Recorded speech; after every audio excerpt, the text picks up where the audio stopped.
I just got back from Anime Crossroads, and I want to talk about it. This was my first time selling at a convention, so in this video I want to go over how the con went, as well as my earnings versus expenses, and I also plan on making a follow-up video on what it's like to apply to a convention for the first time with no portfolio, so that you can learn from my experience. I started loosely planning on selling at conventions in late 2019, and then, The funniest thing happened. So I've had a long time to prepare, which I'm going to keep reiterating because it's going to be important later. When applications for Anime Crossroads opened up, I wasn't sure how I was going to apply because I didn't have any examples of previous booths to speak of. What I did to circumvent this was create a mock-up in Affinity Designer, which is just an Adobe Illustrator alternative, of what I thought my table setup would look like, and submitted that image alongside a link to my online store. I will be going over this in detail in my next video, so stay tuned, but also if you have any questions on what it's like to apply to your first Artist Alley, let me know so that I can answer them in that video.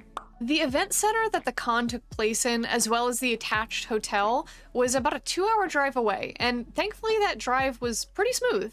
We did have to get up at 5 a.m. to get to the expo center for 7 a.m. load-in time, but once we found the place, we got set up fairly quickly. I practiced my table setup several times at home, so I had a pretty good idea of what I was going to do when I got to the convention, but we made a few adjustments along the way, like arranging my prints in a more organized manner. Definitely recommend doing some practice setups because that was so helpful.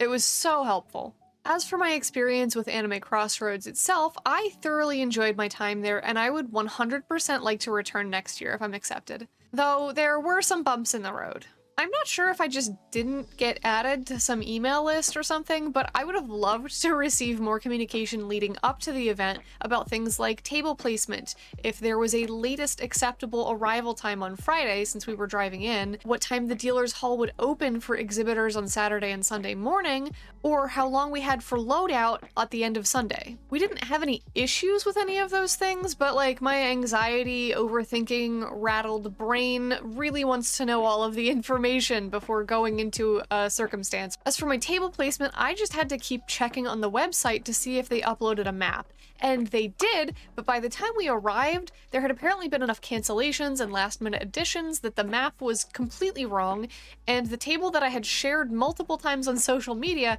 ended up not being where I was placed. I don't have a basis of comparison, so I don't know if this is like normal levels of disorganized for a convention, but the staff was clearly doing their best to manage around all of the last-minute table shuffling and everything, and everyone I interacted with was extremely kind and helpful. So I don't want anybody thinking that I'm like bashing the staff or anything because they were great the entire time. I genuinely loved interacting with every single person that I met there. The space behind the artist table was plentiful. I didn't feel like I was going to back my chair up into somebody else's display, and exiting my booth didn't involve crawling under the table to escape, so that's a plus.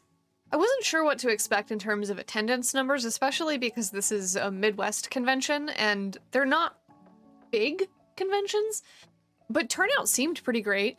The dealer's hall rarely felt dead, really only in the very early morning and for the last like hour or so on Sunday, which gave me a chance to shop around. And if anything, honestly, it was a little too crowded at times. I've seen this sentiment echoed in other places, particularly by those using mobility aids or in large cosplays, as it could be really hard to navigate the aisles between booths. I think possibly this convention is just outgrowing its expo center, which is a little sad because I liked it. If you're here for the numbers, this is where they're at. My gross income without expenses for the entire weekend was $1,349. Broken down by day, I made $331 on Friday, $730 on Saturday, and $288 on Sunday. If you're interested in seeing the sales volume at each time of the day, here's that chart. I just think it's an interesting metric. Card payments made up 55% of the sales over the weekend, while cash made up 45%. Even though cards still beat out cash, I was actually really surprised by how cash heavy this convention was. I brought $100 float and I almost ran out of ones on Sunday. Lesson learned for our next convention, bring more ones. As for expenses, this is where it gets a little weird.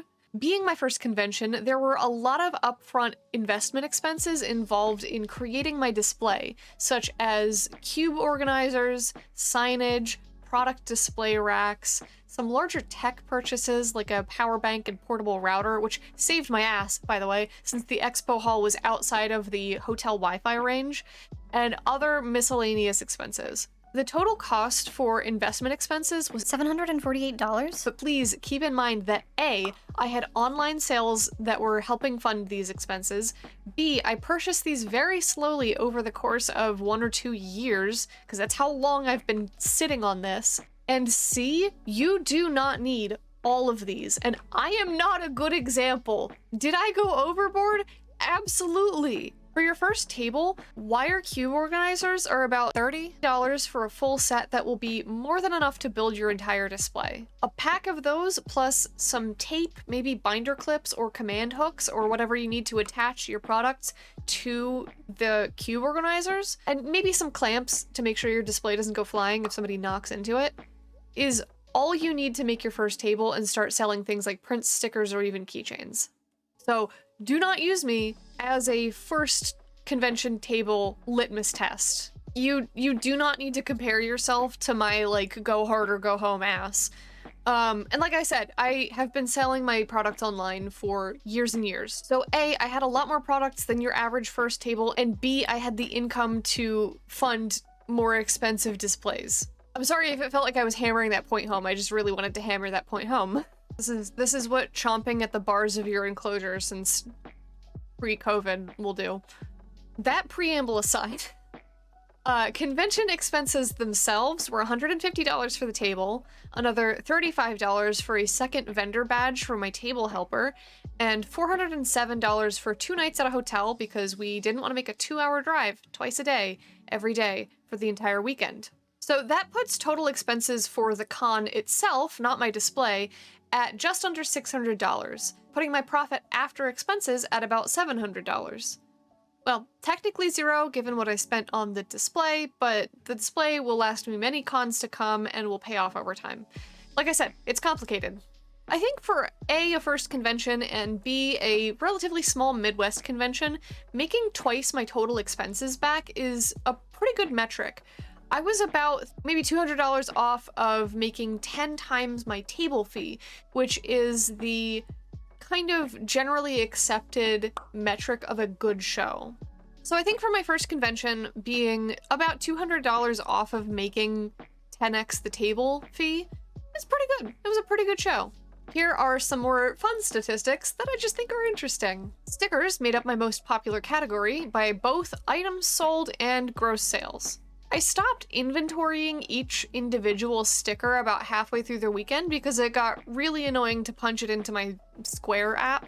So I don't have metrics for what the most popular individual item was because Square lists that as one sticker, which is the listing that I used for the second half of the weekend for stickers. But if we ignore that, mystery bags were by far the most popular item by number sold, followed by my rummage bin. People love digging around for little trinkets. I'm very surprised by the number of mystery bags that were sold. I had a group of people come to my table on Sunday saying that their hotel roommate got one of my mystery bags and they all collectively decided that they need to come back and all of them get one each too. So that was delightful. I've had some of those prints in those mystery bags since 2019, so I'm glad people liked them. And I'm very glad I could get rid of almost all of my overstock prints. Don't be like me. Don't start out and think you're gonna buy 20 prints and they're gonna sell. As for my least popular items, I didn't sell any coin purses. These are a new product. They just debuted at Anime Crossroads, and I didn't sell a single one. There could have been many different factors that led to this. It could have been the way that they were displayed. It could have been the fact that I only had 2 of them to choose from. So it's possible that the small number of those compared to the larger number of, say, pins or keychains means that they kind of just got glossed over and people just didn't see them. It could have been that the designs were less appealing. Who knows? It's really hard to tell when there are so many variables that can affect why things may or may not sell. That doesn't mean I'm going to discontinue them. It might just mean that I have to experiment with how they're displayed or Possibly even make more of them so they take up more table space and people don't gloss over them looking at other items. They were kind of an impulse purchase because Arts Cow was having a really steep sale on them, so I didn't actually spend that much money on them, and I'm not too heartbroken about it.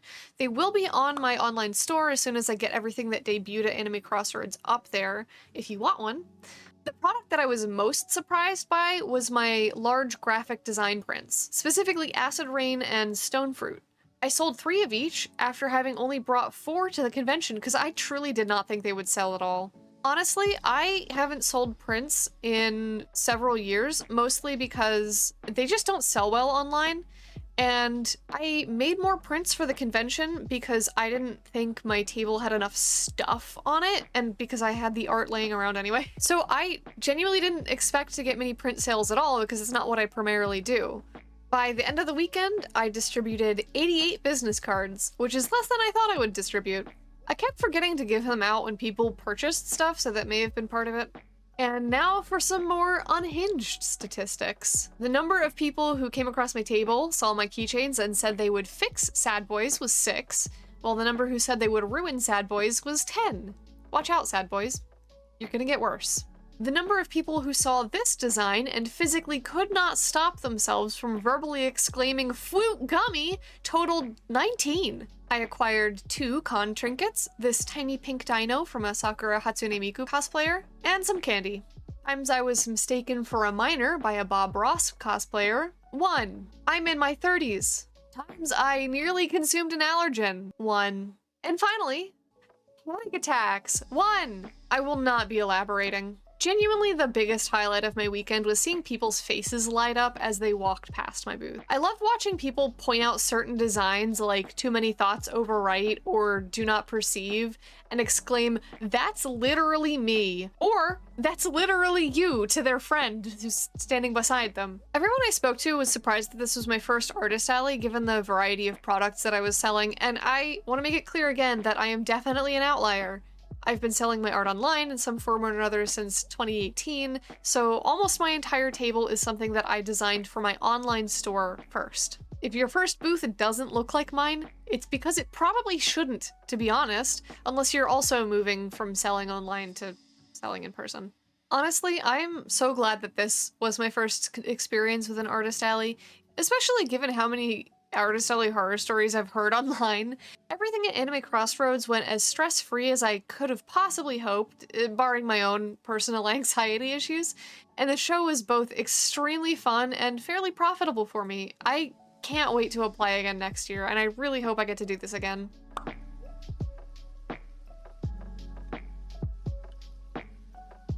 I will also be selling at TechoCon in Pittsburgh in July, so if you'll be at TechoCon, I can't wait to see you there.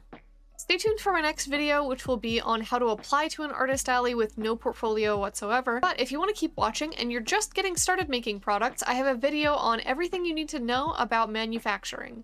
Check that out here. Yep, that's the right side.